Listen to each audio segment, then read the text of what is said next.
Tunaanzia huko nchini Tanzania jioni hii, msikilizaji. Mawakili wanaowatetea watuhumiwa wa kesi za uhaini wakihusishwa na vurugu za siku ya uchaguzi mkuu nchini Tanzania Oktoba 29 wamemwomba mkurugenzi wa mashtaka DPP kutekeleza agizo la Rais Samia Suluhu Hassan la kuachia mara moja watuhumiwa hao. Kesi hiyo ya uhaini imesikilizwa leo katika mahakama ya hakimu mkazi Kisutu, huku watuhumiwa wakisalia mahabusu. Mahakama imesema kesi hiyo itasikilizwa kwa njia ya mtandao. Florence Majani ametuandalia ripoti zaidi.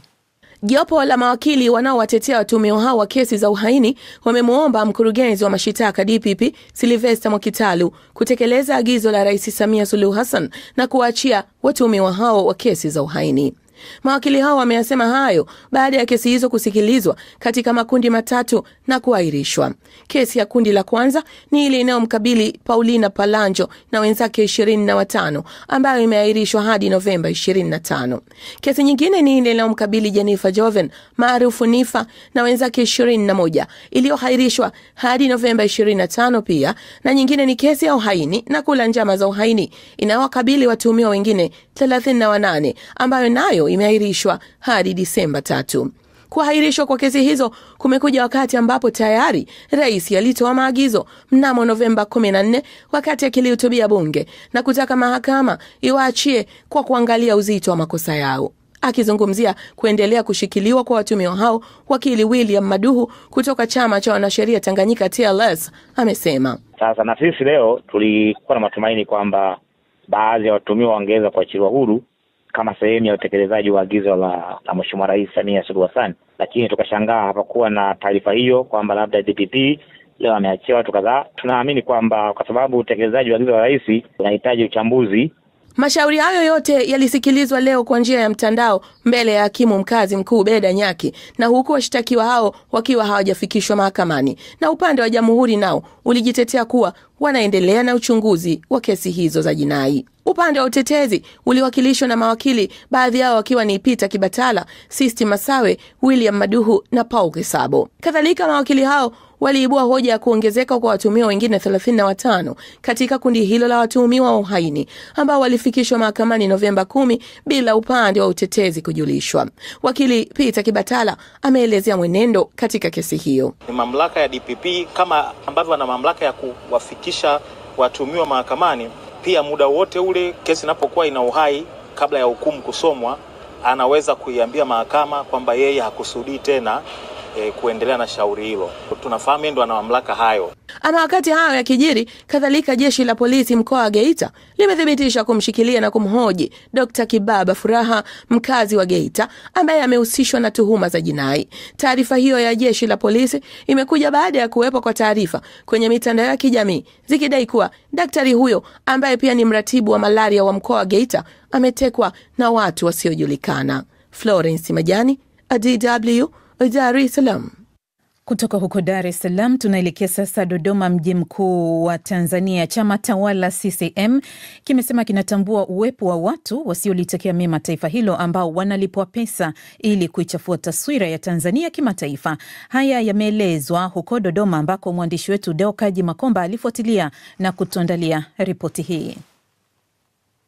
Tunatambua wako watu ambao hawana nia njema na taifa hili, na tunawafahamu, na wengine wanaonekana. Wapo wengine ambao wanaendesha operation katika mitandao ya kijamii kwa ajili ya kuchochea vurugu, kuchochea machafuko, na wakiwahimiza vijana na baadhi ya Watanzania kwamba waende kuivunja na kuichoma nchi yao kwa mikono yao. Huyo ni Bwana Kenani Labani Kihongosi, katibu wa itikadi na uenezi wa chama tawala CCM, hapo akitoa kauli ya chama chake kuhusiana na hali ya mambo ilivyo nchini Tanzania hivi sasa mara baada ya kumalizika kwa uchaguzi mkuu nchini Tanzania Oktoba 29. Akizungumza katika mkutano na waandishi wa habari jijini Dodoma, ikiwa ni mara ya kwanza tangu kumalizika kwa uchaguzi mkuu Oktoba 29 mwaka huu, Bwana Kihongosi amesema kuwa serikali ya Tanzania inayoongozwa na CCM inatambua uwepo wa watu wasiokuwa na nia njema na taifa hilo lililopo ukanda wa Afrika Mashariki, na kwamba watu hao wanalipwa pesa ili kuichafua taswira ya Tanzania kimataifa. Tumeona namna gani watoto, kina mama, watu wenye ulemavu na wazee namna wanataabika taifa linapopoteza amani. Hivyo kaa peke yako, jiulize, nafanya haya kwa maslahi ya nani? Wale wanaotuhamasisha mbona hawapo nchini, wapo nje ya taifa letu. Huko walipo wanalipwa fedha kwa ajili ya kufanya uchochezi. Sisi kama chama ambacho kinasimamia serikali ni waombe kwa unyenyekevu mkubwa sana wa Tanzania, tulinde amani yetu, tulinde taifa letu, na tuwapuuze na kuwakataa wale wanaochochea vurugu ndani ya Tanzania hii. Mbali na hilo, aidha Bwana Kihonkosi amesema kuwa chama chake cha CCM sasa kinakwenda kuisimamia serikali kikamilifu, na kwamba serikali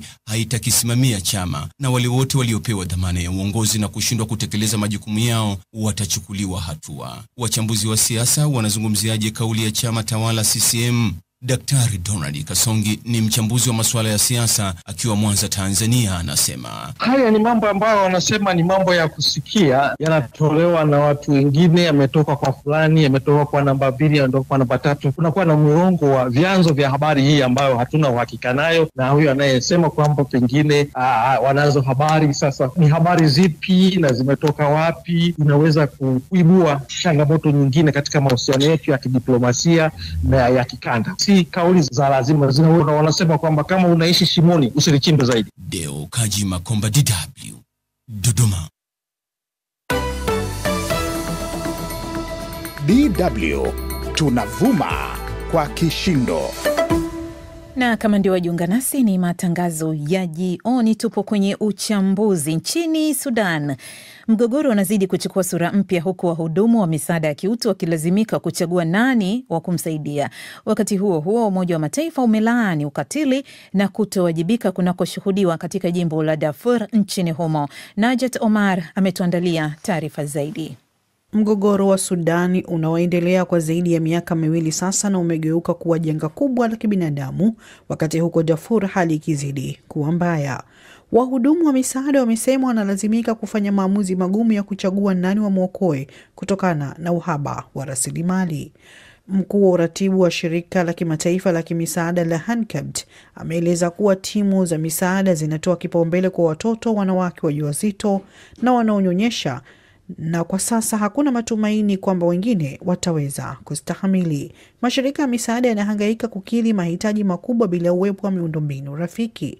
Hakuna uwanja wa ndege unaoweza kupokea misaada, barabara nyingi hazipitiki, na njia pekee ya kuingia Darfur kupitia Chad imejaa vikwazo vya kiutawala, gharama kubwa za ufadhili mdogo wa kimataifa.